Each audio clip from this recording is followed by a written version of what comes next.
Hello everyone and welcome to the RNG University. So tonight is kind of a sad day where I have to make an announcement. Unfortunately, with the way Wizard is kind of throwing out all of these price change and downgrading all of the values of cards, I cannot open a new collector box every week now. I'm gonna shift my schedule to once a month just so that I'm not throwing away piles and piles of money at this company who actually does not care about quality. But fortunately, today is not that day. Today is the first week of February, so we do have another Dominaria Remastered Collector Box. So let's open this box and see what we're gonna get in this set. All right, so I don't know why that knife didn't work. When it comes to Dominaria Remastered, I would say that this set is actually something that I have been enjoying significantly more than all of the other sets the entire year of last year. Even with Double Mastered, it was just I always say a crapshoot of what was going to come out and what was not going to come out well. A lot of it is not about the car ability as much as the card quality, and I don't really mind their bad cards in the set. I really mind their bad qualities in the set, and last year it was just a awful year for quality.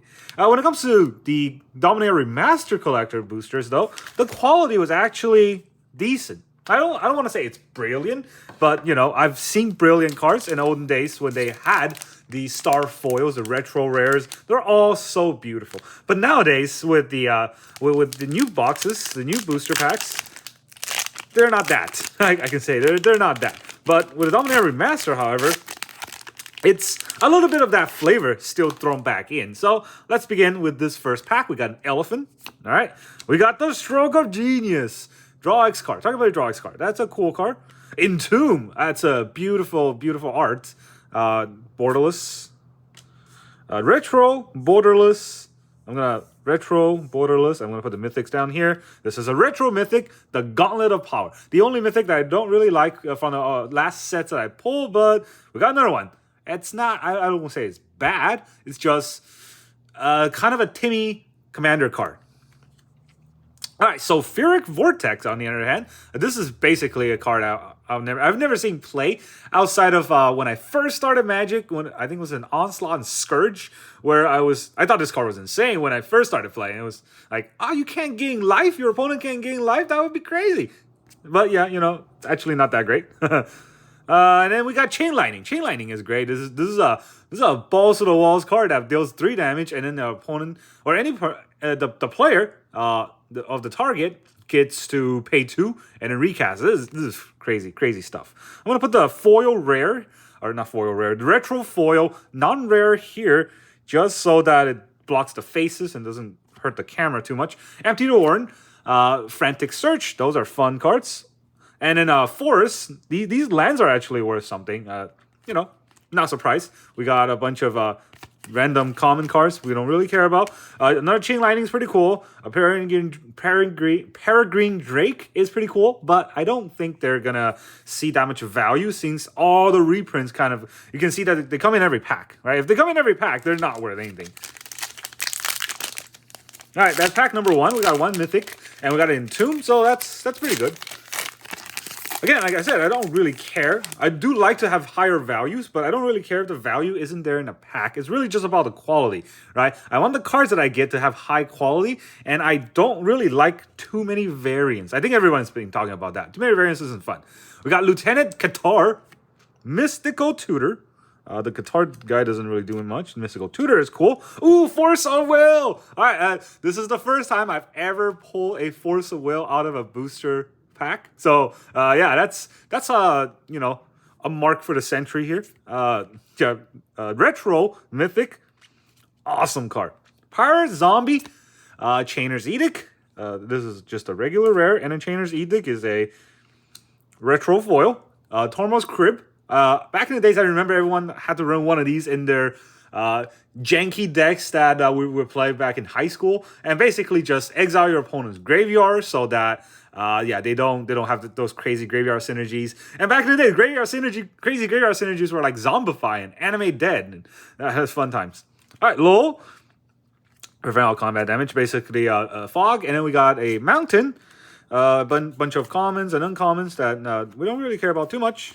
These cards are not going to be worth anything, even though they're foil and they're cool looking. And I definitely appreciate that these foil cards are not, low quality or anything. But with the overprinting that Wizards is doing, all of the card values are tanked down the drain. Cards that I used to think are very, very expensive, like all the Tutors, now they're like $10, $20. So, yeah, we don't really have to sought after them too much. But it's good to keep a hold on to them. Goblin. All right, a Denizen of the Deep. I got one of this every box. Nobody wants this card. It's trash. Whenever you see it, it's just taking up a slot. It's unfortunate. All right, and we got a Windborn Muse. This card is not the Muse. Usually, back in the days when I think they're releasing Legion. All right, Windborn Muse, or all the Muses were ladies. That's a big buff dude with a lot of hands.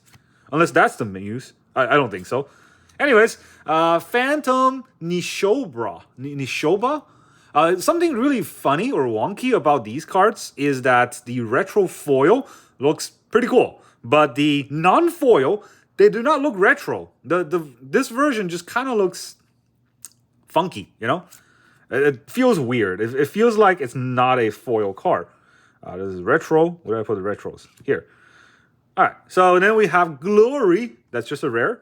Oh, we got a retro foil counterspell. This card is probably worth something like $2, $3. Yeah, that's a crazy card. It's crazy cool to get. Street Wraith. All right. Cycle free draw. See again the Rahar Heir to Kier. The retroness looks okay, but the gold border just makes it feel weird when it's not foil. Because back in the day, the gold border isn't this light. It's a little bit dimmer. And then we got Swamp. Swamp is Swamp. All right. Baduk, Icy Manipulator, Terror. Good old cards. All right, that's 3 packs. We got a Force of Will, so this box is already, shaping up to be the best out of the 3 that I've opened. And it was only 3 packs so far. So let's see, pack number 4. Another Goblin. Opposition. I remember I went out to buy this card for all my commander deck because it's so good. Tap an untapped creature you control to tap target artifact, creature, or land. Lots of stacky stuff. Lots of control abilities. It's not. I want to say it's not bad, but it's actually fantastic. All right, that's retro. And then we have Sylvan Library. Awesome card. I can't believe oh, look at that. Double Sylvan Library. What are the odds? All right, this pack was insane. Double Mythic, both are Sylvan Library. Sylvan Library used to be like 40, 50 bucks. Now it's probably like 30, 20, 15, $1.50. I don't know. But the point is, a lot of reprints of Sylvan Library means that you're going to see a lot more in Commander. Anyways, this is the Borderless, and this is the Retro. No foils, though. Unfortunate. Clifftop Retreat. I'll go over there. Empty Warren. Renew Faith. This box, basically, is renewing my faith in the collector boxes. Still not going to open it once a week, though. It's way too much money. They're making it $300 a box. Can't afford that. Mountain. Mishra's Factory, Lightning Rift, Wretched Anurid. I don't want to read the rest. No one really cares. So a bunch of comments and uncommons. All right, so that was a fantastic 4th pack. We got double Mythic in that pack. So now we put our Mythic number up to 4. Okie dokie.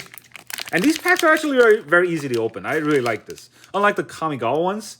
Starting from the Kamigawa, actually, they were like hot glued and stapled, and I don't know how they put it together, but it was very hard to open. Insect Bird. And then we got the Umbiculous. At the beginning of each player's upkeep, that player may pay 2 life. If they don't own it, they return a permanent they control their own hand. I've never seen this card before. It's, I don't know, it's weird. I don't think it's good, but it's just weird. Jester's Cap, though, I do think is good. It's an amazing card that often gets overlooked. The ability is insane. You search your opponent's library or any player's library for 3 cards and just exile them, right? You imagine that if your opponent has a win con, you can just take it out. This is not a Mythic for some reason. Body Snatcher, just retro. Crawl Space. You get to crawl. No more than 2 creature can attack. Dampening Sphere. I really like this Dampening Sphere in the uncommon, so you can get retro foil very easily. This card should be in a lot of commander decks. If you hate your opponent having those crazy lands that produce a bunch of mana, this could stop it a little bit, and then makes all the spell cost more so they can't storm. Mishra's Factory. Pretty cool. Juggernaut. Not as cool. an island, not the cool island, but an island.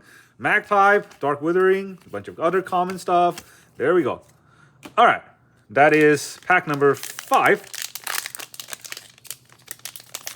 Less crazy pack. Pack number 6.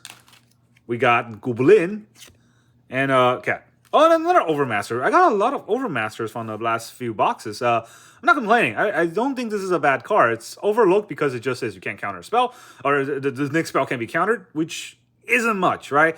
But you get to draw a card, so it's a cantrip. You don't just waste it, and that's what I like. Well, what I don't like is this card, Decimate. This is trash. I just hate it. Destroyed 4 things, but you have to destroy exactly 4 things for it to work, and it costs 4, and it's a sorcery. So I don't like it. And then a Divine was a Sacrament. White creature gets +1/+1. Oh, they ban Crusade, but they don't ban Divine Sacrament. All right, white creature gets a Threshold. It gets additional +1/+1 if you have Threshold, which is something. Oh, Savine's Reclamation. I didn't even know I was in the set. This card is amazing. This card should be in every white commander deck. It returns a permanent card with mana value 3 or less from a graveyard to the battlefield. So it's 3 mana, reanimate something. And then you can flash it back. And if you flash back and target a 3 mana, you get a copy of it. You get another copy. So it's crazy. Wild Dogs. I don't know. That card just flew out. Counter Spell again. Counter Spell. We got a foil version, so I don't care about this version. Dreadwood, the Tree Folk, and then an island. This is the expensive island. And by expensive, I mean, $2, I think. And that island's probably a penny. So this is what? 200 times more? Recoil. And then a bunch of common and uncommons. We don't care. Except Pacifism. I hate it. I hate Pacifism. It's not a good card or anything. I just remember back in the days when we're in high school and my friend would always pacify my creature and I have nowhere to kill it, so I just have this big creature that just got stuck on the board. I mean, that's the intent, but it's annoying. Goblin. And the Helm of Awakening. The reverse of the other thing. The Sphere of Resistance. Yeah, all spell cost 1 less now. Oh, and then we have Lotus Bloom. Not a great card. It's a Lotus. I would say that every Lotus is good, but this card is proving me wrong.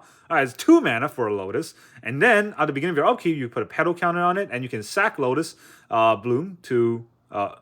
Blossom. Sorry, not Lotus Bloom. Lotus Blossom. To add X mana of any one color, where X is the number of petal counters. So it's too much. Now, you got to wait forever, and you don't get that much mana. Helm of Awakening again. Cryptic Gateway. And then a Peregrine Drake, Duress, Faldia Seer, Plains, and then a bunch of uncommons and commons. All right, that's all there. All there is. So the next pack we're gonna get. Oh, these packs feel so good to open. I bet you these were made in Japan and not in America. They actually pay for quality there. They don't pay for quality here. Zombie, Absorb. I don't even know why this card is good. A lot of people like this card, and I just thought it's trash. It's a counter spell that costs 1 extra mana, and all you do is... I don't know why it's blurry. All you do is gain 3 life. It's nothing, especially in Commander. I don't know. Even in Standard, gaining 3 life on a counter spell, I don't know how good that would be. I mean, maybe in niche situations. But okay, look at the foiling on this gold card. It looks a lot better than the non-foil versions. Those just look like it's meant to be foil. Oh, you can compare it. And then we got Siege King Commander. I don't care. It's trash. All right, so you can compare these.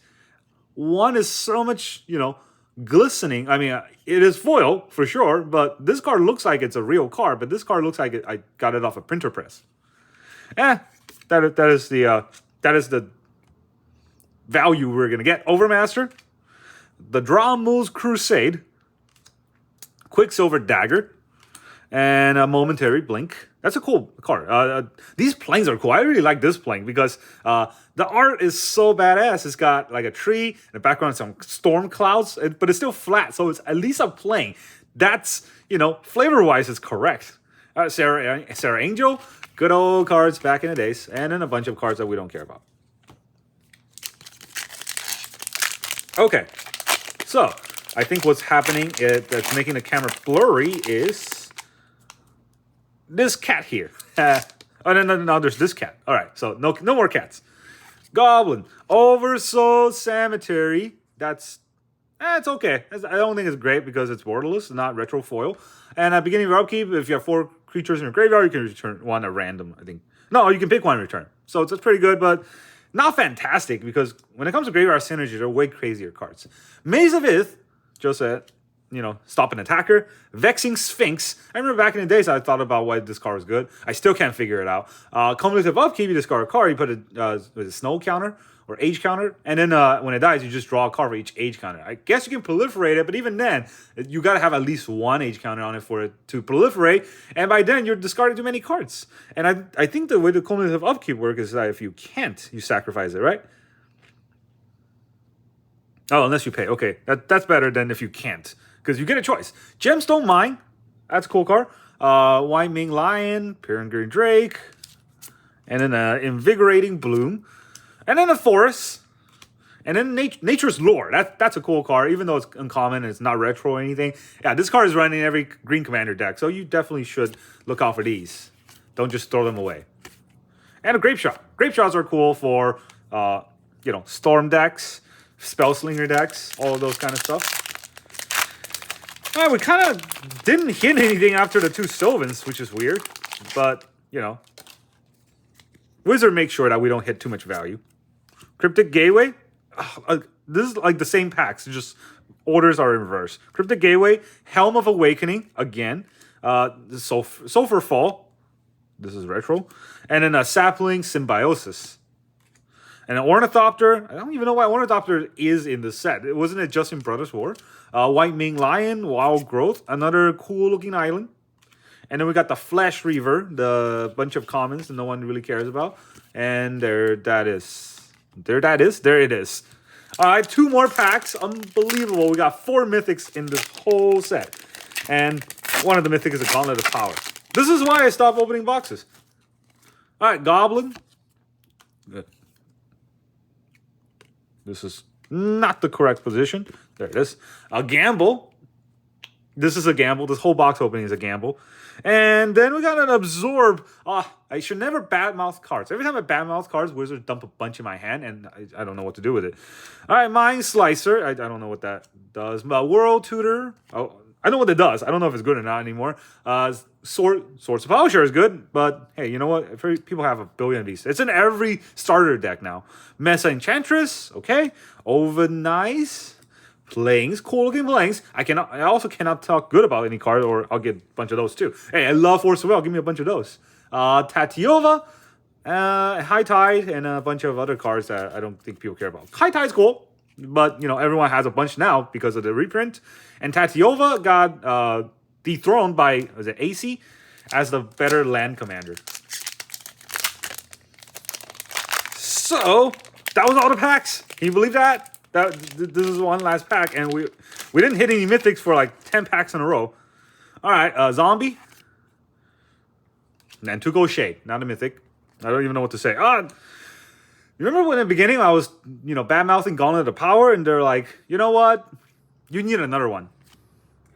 And I was talking good about opposition. You get another one. All the cards that are not worth anything, I'm gonna get a bunch. Hunting Ground, that's actually a mythic, but I don't even know what it does. All right, Threshold. Hunting Ground has whenever an opponent casts a spell, you may put a creature card from your hand onto the battlefield. That's freaking insane. What? Oh, I don't know. I don't know about this card. I don't know how it works. It's green, white, and it needs Threshold, but that ability is unbelievable. I don't even know where to begin. Like, if your opponent can't even stop it unless they counter it, because once it's on the board, if they need to kill this, they have to play a spell, and then in that effect, you get to put a creature on the battlefield. What? Is that a real card? Anyways, Impulse, Flame Tongue Kavu. That's just a retro. A Spirit Link, a Forest, a Voice of All, and Dread Return. Bunch of uncommons and commons we don't care about, and that's the end of that story. All right, those are all the packs. These are all open, and at the end we kind of caught back a little bit of the mythic, but not crazy. We still only have 6 mythics, right? We got Sylvan, Force, Gauntlet, Sylvan. 2 of the mythics are the same. We got 2 Sylvans, we got 2 Gauntlet, we got a Hunting Ground, and a Force of Will. So this box is definitely tricky, right? I wouldn't say it's not worth it because we got a Force of Will, but monetary-wise, it definitely isn't. On the other hand, I do enjoy opening these boxes. I do enjoy opening the Dominaria Remastered way more than all the other ones where, I was promised a what is that? The Legends card in Dominaria United, and I got a whole case. Didn't get one. I was promised either the Transformer Shatter Screen Foil or a serialized card. And Brothers War, I got a whole case. Didn't get one. I was promised one of the Neon Ink in Kamigawa. I got a whole case. Didn't get one. I don't know. I was promised that the Baldur's Gate was going to be a Commander's Legend set. Last Commander Legend had Jewel Lotus. This Commander Legend had... I don't even know what this Commander Legend had. Maybe the Big Dragons? But I didn't even get any good ones in that versions. And that's basically how I feel about the whole what Wizards are doing. Obviously, the professor's right? Go out and buy singles if you want cards for your game. If you want to play. If you want opening packs, if it's really because you like opening packs for fun. Most of the time, opening packs is not going to be monetarily a smart thing to do. Now, that being said, though, these cards might be worth more in the future, especially if Wizards tank and, we start, playing Magic without worrying about the money and all that. But that's all I got for you today. Next Friday and on, I'm just going to have my regular arena videos rather than these videos because, this is a crazy money sink. I can't believe people can do this consistently. And all of these cards together is probably worth, I don't know, $50, not counting the mythics. And you add the mythics together, is maybe $150, $200 that I can resell. And this thing is worth $300 now. So, this maybe it's worth the value. Questionable. And if you look at, the new Phyrexia and everything, there is no way you're going to get $300 value out of those packs. And they want to reduce the versions, reduce the packs, and increase the price. And they want to give you even more variety, so you want to buy more. Yeah, all of that. Just my opinion. Say no to it. Play only by buying singles. Go to your local game store. Support them by showing up to their events. And buy packs from there and just open it there for drafts. That's really fun. Right? I used to hate drafts because I have terrible luck, as you can see from my packs. But it's actually really fun to play because it's not about the best cards you get, but it's about how you can figure out a synergy on the setting while you're there. With the bad cards that you do get. So yeah, it's those are fun, and that's all I can say about today. Well, thank you guys very much for joining me. Thank you very much for watching all the videos that you've had before. I'll still be back with more pack openings, just less frequently because these pack openings are back-breaking labor. All right, thank you very much for joining me, and I'll see you guys next time.